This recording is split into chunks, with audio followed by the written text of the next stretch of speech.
Good Wednesday morning, everyone, and welcome into today's daily Bible reading for August the 9th. Today we are reading together in 1 Samuel chapter 3 and also 1 Samuel chapter 4, which is going to basically wrap up the portion of the ascension of David to the throne, that story where he has those who are uh, uh, objecting to his being made the king, because there are some in these couple of chapters who stand as obstacles to him for the throne, mainly those who remain in the lineage of Saul. We're going to see that issue primarily in chapter 4, and then we're going to just see some general craziness surrounding David within his inner circle, those who are within leadership positions of his army and such. There's going to be some revenge taking place, just a whole lot of craziness. Again, Second Samuel is wild. There are just some crazy stories here within this text. So we'll do some reading together in it, have a few thoughts from it, and have it to think about for the rest of the day. And hopefully reading here through Second Samuel 3 and 4 will be the craziest thing that you do today. Second Samuel chapter 3, verse number 1, during the long war between the house of Saul and the house of David, which, by the way, Joab might have been able to, go ahead and finish in the previous chapter. We talked about that yesterday. But during this time, David was growing stronger and the house of Saul was becoming weaker. Sons were born to David at Hebron. His firstborn was Amnon by Ahinoam, the Jezreelite. His second was Kileab, Kileab of Abigail, the widow of Nabal the Carmelite. The third was Absalom, son of Maacah, the daughter of the king Talmai of Geshur. The fourth was Adonijah, son of Haggith. The fifth was Shephatiah, the son of Abital. The sixth was Ephraim, by David's wife Eglah, and these were born to David at Hebron. During the war between the house of Saul and the house of David, Abner kept acquiring more power in the house of Saul.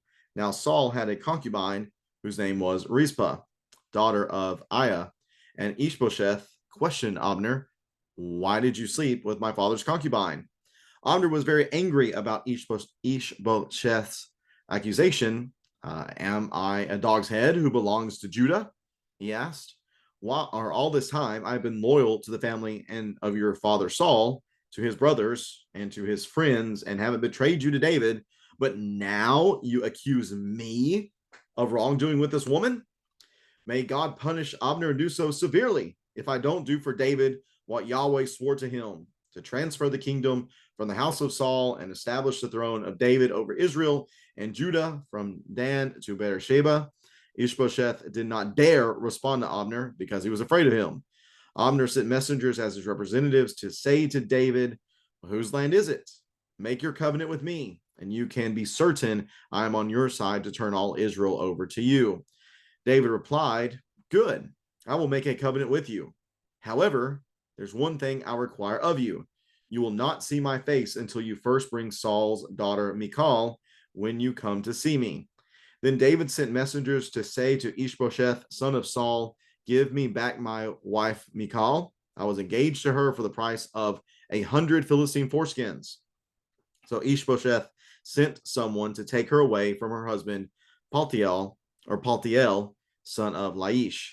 Her husband followed her, weeping all the way to Baharim. Abner said to him, "Go back." So he went back.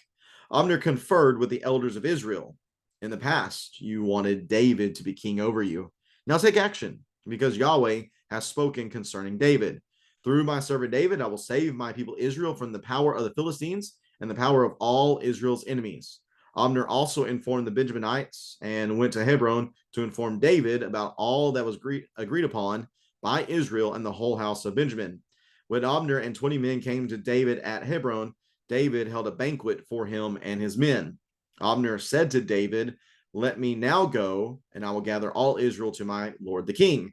They will make a covenant with you, and you will reign over all you desire." So David dismissed Abner, and he went in peace. Just then David's soldiers and Joab returned from a raid and brought a large amount of plundered goods with them. Abner was not with David in Hebron because David had dismissed him, and he had gone in peace. When Joab and the whole army arrived, Joab was informed that Abner, son of Ner, came to see the king, and the king dismissed him, and he went in peace. I think the author wants us to know that Abner went in peace from David. Verse 24, David went to the king and said, "What have you done? Look here, Abner came to you. Why did you dismiss him? Now he's getting away. You know that Abner, son of Ner, came to deceive you and to find out about your military activities and everything you're doing." Then Joab left David and sent messengers after Abner. They brought him back from the well of Sirah, but David was unaware of it. When Abner returned to Hebron, Joab pulled him aside into the middle of the city gate, as if to speak to him privately, and there Joab stabbed him in the stomach. So Abner died in revenge for the death of Asahel, the Joab's brother. David heard about it later and said, "I and my kingdom are forever innocent before Yahweh concerning the blood of Abner, son of Ner. May it hang over Joab's head and his father's whole family. And may the house of Joab never be without someone who has a discharge or a skin disease, or a man who can only work a spindle, or someone who falls by the sword or starves." Joab and his brother Abishai killed Abner because he had put their brother Asahel to death in the battle at Gibeon. David then ordered Joab and all the people who were with him, "Tear your clothes, put on sackcloth, and mourn over Abner." And King David walked behind the coffin.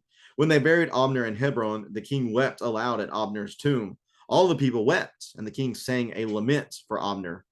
"Should Abner die as a fool dies?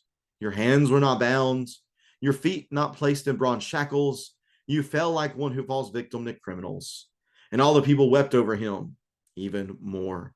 Then they came to urge David to eat food while it was still day. But David took an oath. "May God punish me and do so severely if I taste bread or anything else before sunset." All the people, took note of this, and it pleased them. In fact, everything the king did pleased them. On that day, all the troops in all Israel were convinced that the king had no part in killing of Abner, son of Ner. Then the king said to his soldiers, "You must know that a great leader has fallen in Israel today. As for me, even though I am the anointed king, I have little power today. These men, the sons of Zeruiah, are too fierce for me. May Yahweh repay the evildoer according to his evil." Chapter 4, then Saul's son Ishbosheth heard that Abner had died in Hebron. He gave up, and all Israel was dismayed. Saul's son had two men who were leaders of raiding parties, one named Baana and the other Rechab, sons of Ramon, the Beerothite of the Benjaminites. Beeroth is also considered part of Benjamin, and the Beerothites fled to Gittaim and still reside there as aliens today. Saul's son Jonathan had a son whose feet were crippled. He was 5 years old when the report about Saul and Jonathan came from Jezreel. His nanny picked him up and fled, but as she was hurrying to flee, he fell and became lame. His name was Mephibosheth. Rechab and Baana, the sons of Ramon and the Beerothite, set out and arrived at Ishbosheth's house during the heat of the day while the king was taking his midday nap. They entered the interior of the house as if to eat wheat or get wheat and stabbed him in the stomach. Then Rechab and his brother Baana escaped. They had entered the house while Ishbosheth was lying on his bed in his bedroom and stabbed and killed him. They removed his head, took it, and traveled by the way of the Arabah all night. They brought Ishbosheth's head to David at Hebron and said to the king, "Here's the head of Ishbosheth, son of Saul, your enemy who intended to take your life. Today Yahweh has granted vengeance to my lord the king against Saul and his offspring." But David replied to Rechab and his brother Baana, sons of Ramon the Beerothite, "As Yahweh lives, the one who has redeemed my life from every distress, when the person told me, 'Look, Saul is dead,' he thought he was the bearer of good news, but I seized him and put him to death at Ziklag. That was my reward to him for his news.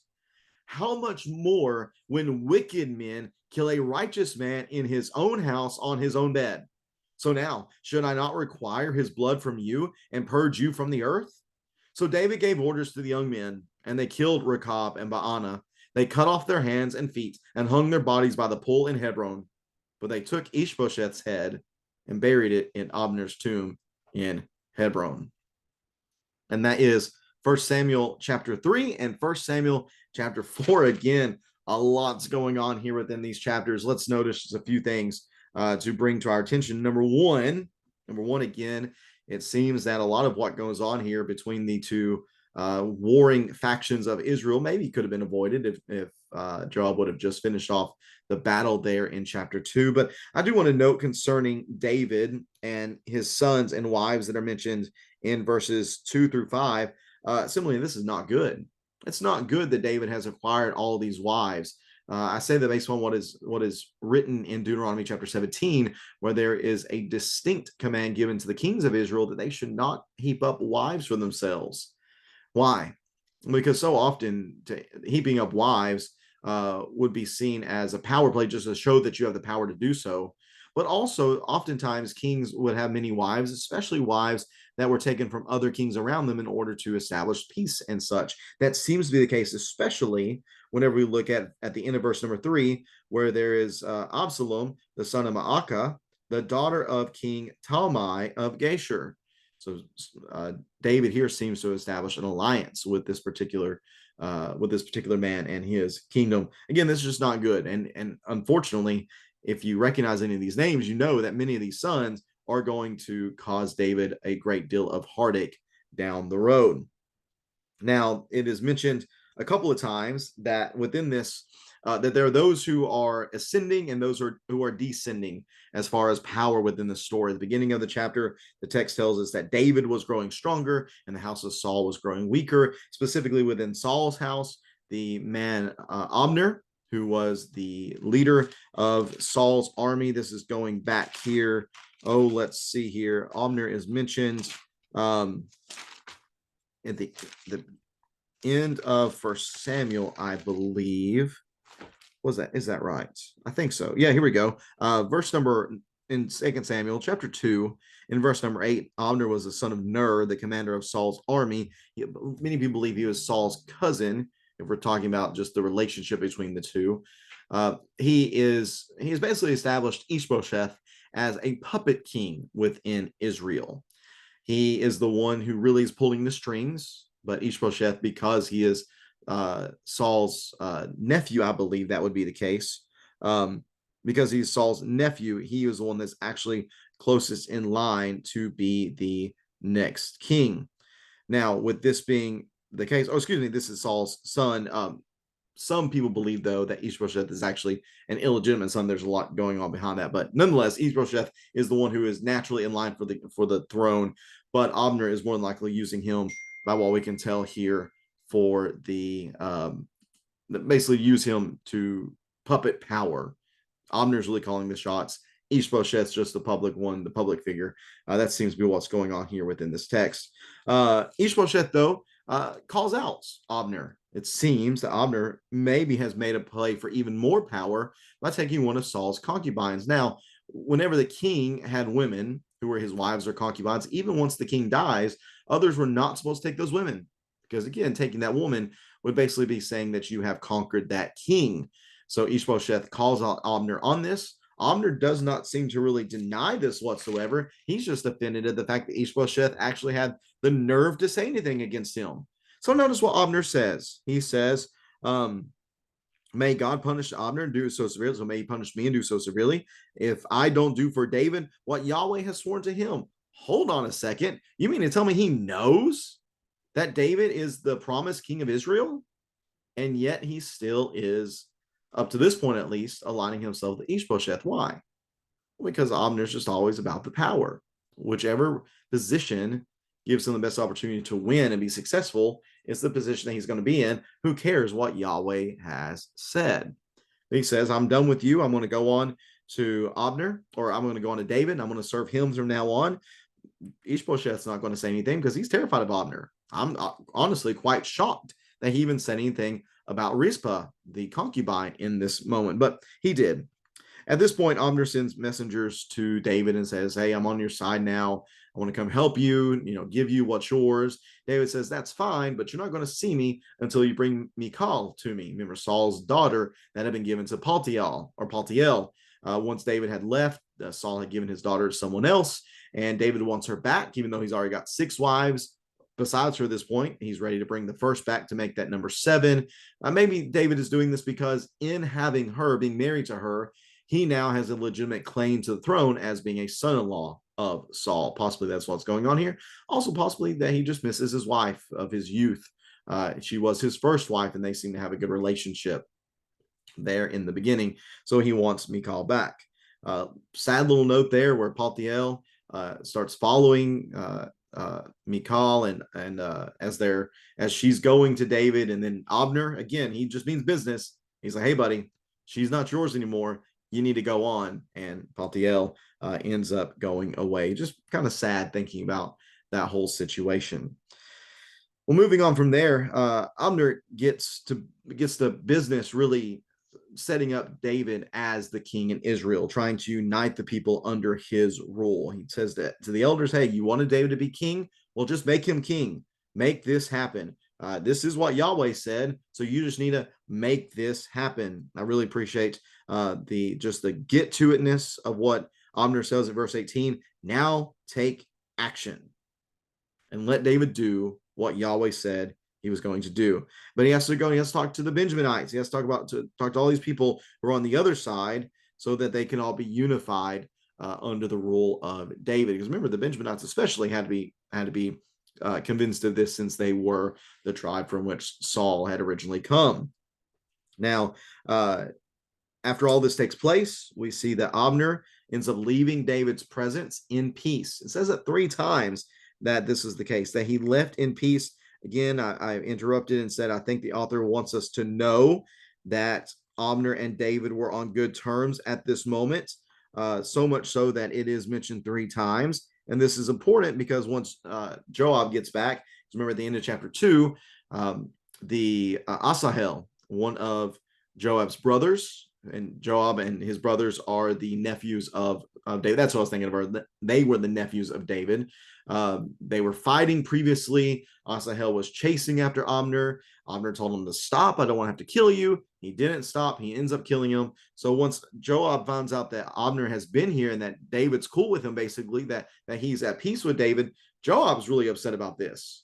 And he ends up going and carries out this plan where he does end up assassinating Abner, kills him or stabs him in the stomach, just as Abner had stabbed his brother in the stomach, and he got his revenge. David did not know about this, and David is not thrilled because here he is in a unification process, trying to bring all of Israel together. And look, one of his high officials within his cabinet basically has now been assassinated by one of his other highest officials. Well, that's not a way to start a kingly campaign. That's not good. So David really has to go into political mode at this moment and really make sure that everybody understands this was not me. This was a rogue action by one of my officials. It was not me. And he actually ends up giving a curse upon Joab's entire family. Curses them with either uncleanness or lack of manliness, or sword or starvation. All these things came about because Joab and also Abishai seems to have been involved in Abner's assassination. And again, David has to go into political mode. He calls everybody together. They have this big wake for Abner. They have this big funeral. David even sings a lament for Abner, verses 33 and 34. All the people wept over him even more. They tried to get David to eat some food. David says, "No, I will not do that.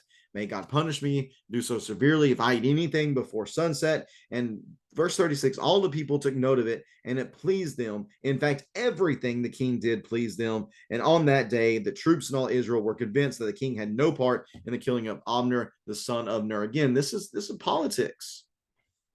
That's really what's going on here. And David's playing the part very, very well. We see him being very good at this. But there was also probably be an argument made that David, while he might be really good at the politics here in this moment, he's not doing so well as far as discipline goes. We maybe getting some Eli and his son vibes from the way David is dealing with these nephews of his, the sons of Zerai. They're too fierce for me. David, you're the king. I don't have very much power right now. Well, again, issues compound whenever those who do what is wrong are not held accountable for that. We're going to see that again in chapter 4, where there's another assassination. There's just literally heads are rolling at this point within this whole situation and context of this time of transition from Saul's from Saul's kingdom into Israel being David's kingdom. Ishbosheth ends up being assassinated as well, and he actually ends up being assassinated by his own people. These people, we have Rechab and Baana. They are sons of Rimmon the Beerothite. Then they're Benjaminites. Well, they actually go and they go and they assassinate Ishbosheth while he's in his room on his bed, and during the midday he's taking a nap, and they go and kill him in his sleep, cut off his head, take his head to David. And they say, look, David, Yahweh has today granted vengeance to my Lord the king against Saul and his offspring. They're thinking very similarly to what we see back in chapter 1 and verses 6 through 10 with the Amalekites, who thought that telling this story about him killing David would earn him favor in David's sight. And David's like, I've heard this story before. It's not going to end well for you either. And he says that to these individuals, through Rechab and Baana, that you have done something disgraceful. You've done something wrong. You've killed a righteous man in his own house and in his own bed. This was cowardly. This was cold-blooded. And now I'm required to cleanse your blood from the earth, to purge it from the earth. So he ends up telling his young men to kill these two men. Rechab and Baana are killed. Their hands are cut off. Their feet are cut off, and their bodies are hung by the pole of Hebron. And they end up taking Ishbosheth's head and actually burying it with Abner's with Abner in Abner's tomb, which is kind of funny that they end up being buried together. So we have here again just absolute craziness. It is a bunch of just one volatile situation after another. But you might notice that really throughout a lot of this, we don't have God mentioned too much, and God legitimately mentioned. And it really probably reminds us a lot of the end of the Judges story, where everybody just did what was right in their own eyes. That's really what we have going on a lot here, unfortunately, within this particular text of chapter 3 and chapter 4. But it is, again, setting up David to be king. Now, I did not mention that there is one more king. There's one more offspring of Saul that's mentioned here, and that is Mephibosheth. Yet he is not addressed in full because he's not a danger to the throne. He's not a threat to David for the throne. And because he's not a threat, he's not addressed. But he is going to be talked about later on within the story. I think it's chapter 9. I could be wrong about that. No, it is chapter 9. That, again, lucky guess again. Chapter 9 is going to address Mephibosheth and the way that David shows kindness to him on behalf of not only him being a part of Saul's family, but specifically being a son of Jonathan. So we'll talk about that in a few chapters. But again, the story as it progresses is setting up David to be able to take a unified role as the king over Israel. So if you have any questions or comments about this text, any observations that you've seen, please feel free to leave that in the comment section below, and hope you'll join back again tomorrow as we read in chapter 5, where David becomes the king over all Israel. Really cool story here that we'll read about. We'll also see where Jerusalem ends up being established as the capital city, and some battling that he does against the Philistines. Lots to think about tomorrow in 2 Samuel chapter 5. Hope you'll join me then. Take care, and God bless.